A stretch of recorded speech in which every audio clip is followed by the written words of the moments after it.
سڵاو بەڕێزان سڵاو ڕێزم هەیە بۆ ئێوەی بەڕێز و ئازیز هیوادارم هەموو لایەکتان بەخێر بن. تۆزێک حەزەکەم قسەوباز بکەین سەبارە بە قەزیەی فەڵەستینی ئیسرائیلی. دوایەوەی کەوا بابەتی ئەمڕۆم تەواو کرد دەمێت تۆزە قسەوباز بکەین سەبارە بەمە. هەندێک کەس هەیە لە ڕوانگەی ئەوەی کە گوایە کەسێکی ئازادی خوازە یا کەسێکی دادپەروەرە هاتووە ئیتر لە خانەی حەماس دژایەتی ئیسرائیل دەکا. بەڕاستی میلەتی کورد میلەتێکی زۆر سەیر و سەمەرە. یعنی من پێم وایە هیچ کامێکتان وەکو من چەپ بن، وەکو من ئازادی خواز بن، وەکو من دادپەروەر بن، هاتوون لە قەزیەی ئیسرائیل فەڵەستین، ئیتر ئارمی فەڵەستینتان داناوە و بۆکسێکتان داناوە فری پەڵەستاین. ئەم قسە قۆڕانە بۆ کەسێک بکەن کەوا شارەزایی نییە سەبارەت بە مێژووی خۆرهەڵاتی ناوەڕاست. بگەڕێنەوە بۆ دواوە لە مێژووی ڕابردوو لەم ڕۆژەوەی عومەری کوڕی خەتاب دەسەڵاتی سیاسی گرتە بەر قەتل و ئامی خەڵکی ناوچەکەی کرد کە ئەو کات هەرکەس سەروەری نیشتیمانەکەی خۆی بوو، ژیانێکی بەختەوەر و ئازاد دەژیا. هات شامی داگیر کرد، هات وڵاتی کوردەکانی داگیر کرد، هات ئێرانی داگیر کرد، هات قبتیەکانی داگیر کرد، شارستانی ئەم وڵاتانەی پێچایەوە، مەکتەبەی ئەسکەندەرۆنەی بە تەواوی سووتاند، مەکتەبەی سەیفلپولی بە تەواوی سووتان لە مەدائین، شارستانی ئەم وڵاتانەی هەمووی پێچایەوە و بوونی نەما، دەستیان کرد بە حەرەکەی تەعریب لەم وڵاتانە.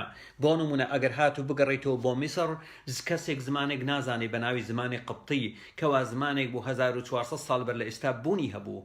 ئەمازیغەکان بە تەواوی لە ناو چوون، کورد زۆربەی زۆری لە ناوچوو، زمانی ئارامی بوونی نەما، ئاشوریەکان و کلدانیەکان بوون بە کەمینا، یەهودیەکان هەمووی ئاوارە و دەربەدەر بوون کە بوونیان هەبوو لە باکووری ئەفریقیا، بوونیان هەبوو لە حەبەشە، بوونیان هەبوو لە دوورگەی عەرەبی، بوونیان هەبوو لە فەڵەستین، بوونیان هەبوو لە شام، بوونیان هەبوو لە کوردستانی خۆمان، بوونیان هەبوو لە وڵاتی فارس کە ئەو کات پێیان دەگوت.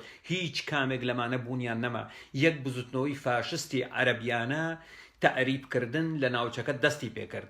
عەرەب تەنها لە دوورگەی عەرەبی بوونیان هەبوو، ئێستا کە 21 وڵاتیان هەیە.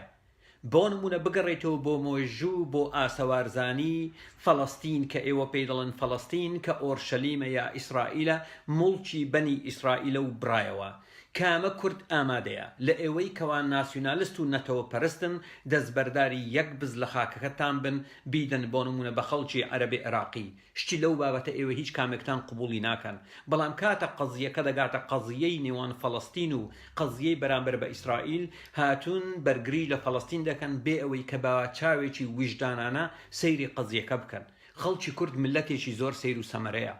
کاتە قەزیەکە دەگاتن بۆ ئەوەی بیسەلمێنی کەسێکی ئازادی خوازە، دەبی لە مەیدانی حەماس دەبی یاریەکە بکە. حەماس چێیە؟ حەماس بریتە لە بوستنەوەیەکی ئیسلامی متەطەڕف کە بڕوای بە کشت و بڕین هەیە. حەماس تورکیا ئەمڕۆکە پشتیوانی دەکا، حەماس ئێران پشتیوانی دەکا، حەماس قەتەر پشتیوانی دەکا. قەت لە خۆت پرسیوە ئایا تورکیا و ئێران و حەماس ماهیەتی سیاسیان چییە؟ تورکیا و قەتەر بریتین دەیانەوێت دەسەڵاتێکی ئیخوانی لە ناوچەکە سەقامگیر بێ. ئێران دەیەوێتن دەسەڵاتێکی ئیسلامی شیعەگەرایی لە ناوچەکە جێگیر بێتن. ئەخە ئیسرائیل ئەگەر هات و کەسێک تۆزە خوێندنەوەی سیاسی هەبێ بۆ ناوچەکە، دەزانی ئیسرائیل یەکێکە لە وڵاتە دیموکراتیکەکانی ناوچەکە. ئەگەر هات و دیموکراتی تەواویش نەبێ، دیموکراتی پەرلەمانی تەواویش نەبێ و دیموکراتیەکەی دیموکراتی ناتەواو بێ، چکە وڵاتانی دنیا دابەش دەبن بۆ سەر وڵاتانی دیکتاتۆری، وڵاتانی دیموکراتی، وڵاتانی دیموکراتی ناتەواو، هەتاوەکو دوایی وڵاتێکی دیموکراتی ناتەواوە.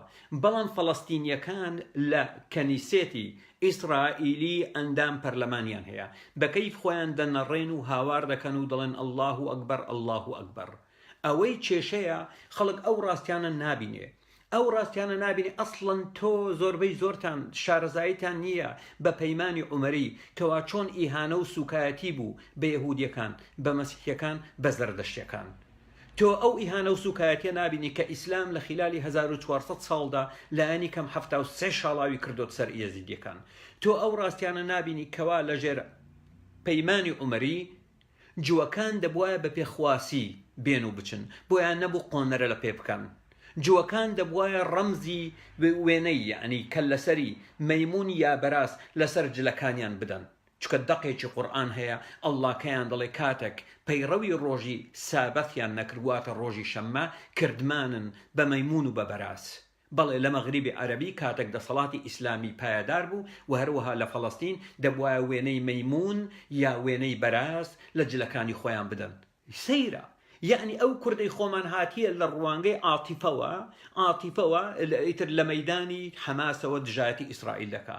من بەڕاستی بەلامەوە سەیرە، من بەلامەوە سەیرە. دەبوایە یەهودیەکان پێشەوەی سەریان ئەها بتاشن، ئەها لوسیکەن، کاتێک لەگەڵ مناڵەکانیان دەڕۆن بۆ ئەوەی سەیری بکردبایە، هەر وەک دەڵێن بزانە باوکم قژی چۆنە کەچەڵ بووە، بەڵام موسڵمانەکان دەبینی ئاوا قژیان ئەوەیە.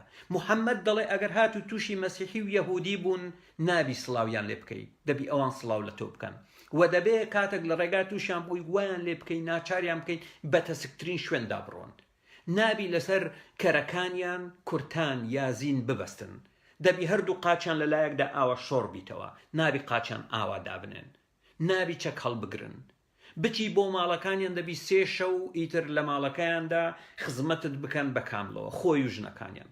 هەموو ئەوانە نابینن ئەو هەموو ئیهانە و سوکایەتیەی لە 1400 ساڵدا بە یەهودی کراوە، بە مەسیحی کراوە، بە کورد کراوە، بە زەردەشتی کراوە، بە ئێزیدی کراوە. هاتووی دەتەوێت لە مەلعەبی حەماسەوە شەڕی ئیسرائیل بکەیت. من بەڕاستی بەلامەوە سەیرە، من بەڕاستی بەلامەوە سەیرە. ئەمڕۆ بەرنامەیەکم دانا سەبارەت بۆی قورئانەکە خۆی. من پێم گوتن کەوا چۆن تەعریبی قودس دەستی پێکراوە کە چوون لە هەیکەلی سولێمان دەستیان کردووە بە دروستکردنی مزگەوت، دەستیان کردووە بە دروستکردنی مزگەوت لەوێ. یعنی سەیرە تۆ هاتووی دەتەوێ ئارمێکی فەڵەستینی دابنێ بژی فەڵەستین، بژی فەڵەستاین، دواتر تەنانەت کێشەی عەرەب و فەڵەستین ئەسڵەن کێشەیەکی سیاسیش نییە بۆ زانیاریت، کێشەیەکی ئاینیە. محەممەد فەرمودەی هەیە دەڵێتن ڕۆژی قیامەت دانایە تاوەکو موسڵمان شەڕی یەهودی نەکا، شەڕی جوونەکە، وەلەو ڕۆژەدا یەهودیەکان خۆیان لە پشت درەختی قوزدەرقورتە زەرخومە نازانم چیە دەشارنەوە و لە پشت بەر دەشارنەوە، بەرد و درەختەکە هاوار دەکا، هۆی سمێڵ قوت، هۆ درەخت، هۆ بەرد، ئەوە یەهودیەکە خۆی لە پشت من شاردۆتە وەرە بیکوژە. یعنی مەوزوعەکە سیاسیش نییە، کێشەکە لەوەدای مەوزوعەکە سیاسیش نییە، مەوزوعەکە سیاسیش نییە. تۆ هاتووی دەتەوێت چیە لە ڕوانگەی بڵێ من کەسێکی ئازادی خواز و دادپەروەرم دیفاع لە قەزیە فەڵەستینی دەکەم. ئازیزم تۆ سەبارەت بە مێژووی خۆرهەڵاتی ناوەڕاست ئەسڵەن هەر هیچ نازانی، هەر هیچ نازان سەبارەت بە مێژووی ملەتەکەی خۆتان نازانن. فەرموو پێم بڵێن لە کاتێکدا ئاشوریەکان زۆری نەبوون لە جنوب و لە وەسەتی عێراق، کلدانیەکان زۆری نەبوون، چەند ماون لە عێراق؟ کەسیان نەمان. من تەسەوڕ دەکەم 50 ساڵی تر وا بڕوە ئەسڵەن زمانێک نەمێنێ بە ناوی زمانی ئاشووری بە تەواوی ئینقیراض بکە، چکە عەرەب ئیسلام بەرنامەکەی ئەوەیە تەعریبکردنی خەڵک. ئیبن تەیمیە دەڵێ موسڵمانی ڕاستەقینە ئەو موسڵمانەیە کە خۆی فێرە زمانی عەرەبی دەکا و بە زمانی عەرەبی قسە دەکا. باشە ئەمە ئاینەیە، ئەوە نیکبەتیە بۆ گەلانی خۆرهەڵاتی ناوەڕاست هاتوون. هەدووچی لە ڕێی ڕوانگەی چی؟ بە پێچەوانەوە ئیسرائیل زۆر دیموکراتیە و ئیسرائیل داوای لە حەماس و فەتح کردیە. گوتی کاکە گیان فەرم و دەتانەوێت دەوڵەت پێک بینن، من یەکەم وڵاتم ئاعترافتان پێ دەکەم. گوتی من یەکەم وڵاتم ئاعترافتان پێ دەکەم. خۆیان نانەوێ بۆ چکە بازرگانی دەکەن، بەردەوام سوال دەکەن، پارە وەردەگرن لە قەتەر، پارە وەردەگرن لە ئێران، پارە وەردەگرن لە تورکیا، پارە وەردەگرن لە لایەنی تر بۆ ئەندامانی مەکتەبای سیاسی هەردوولا و پارەکانیشان دەنێرن بۆ بانقی ئەوروپی، توجارەت بە قەزیە فەڵەستینی دەکەن بە کورت و مختصری. ئیسرائیل وڵاتێکە ڕێگا دەدا عەرەب، مەسیحی، کورد، جوو، هەر کەسێک لەسەر بنەمای هاوڵاتی بوون بژین. بەڵام کاکە گیان عەرەبی موسڵمان نایەوێ. من خەڵکی مەسیحی دەناسم عەرەبە کە لێرە دەیناسم، دەڵێ ڕاستیەکەی ئەگەر هات و حەماس وازمان لێبینی ئێمە لەسەر بنەمای مواطنە لە ئیسرائیل دەژین، هیچ کێشەیەکیشمان نابی، دەچین لە زانکۆ دەخوێنین و ئیشمان دەست دەکەوێ و دەگەین بە شوێنی زۆر بەرزیش. ئەسڵەن کێشەیەک لە ئارادا نەبێ، بەڵام کێشەکە کێشەی سیاسی نییە، کێشەکە کێشەی ئاینیە. بۆچی خەڵک لەو مۆزوعە تێناگا؟ خەڵک پێویستە لەو مۆزوعانە تێبگە ئازیزان. مەوزوعەکەم مەوزوعی سیاسی نییە، مەوزوعەکەم مەوزوعی ئەوەیە کە قیبلەی یەکەمە و یەکێکە لە سێ شوێنە پیرۆزەکەی ئیسلام.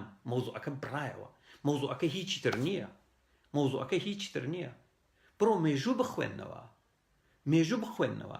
ئەسڵەن خەڵکی عەرەب لە قودس بوونی نەبووە کاکەجان، لە قودس بوونی نەبووە، لە فەڵەستین بوونی نەبووە، شتێک بەناوی لە فەڵەستین ئەسڵەن بوونی نەبووە. لە پێترا بوونی هەبووە، لە پێترا بوونی هەبووە، لە دورگەی عەرەبی بوونی هەبووە، لە ئەفریقیا شتێک بەناوی ملەتی عەرەب بوونی نەبووە.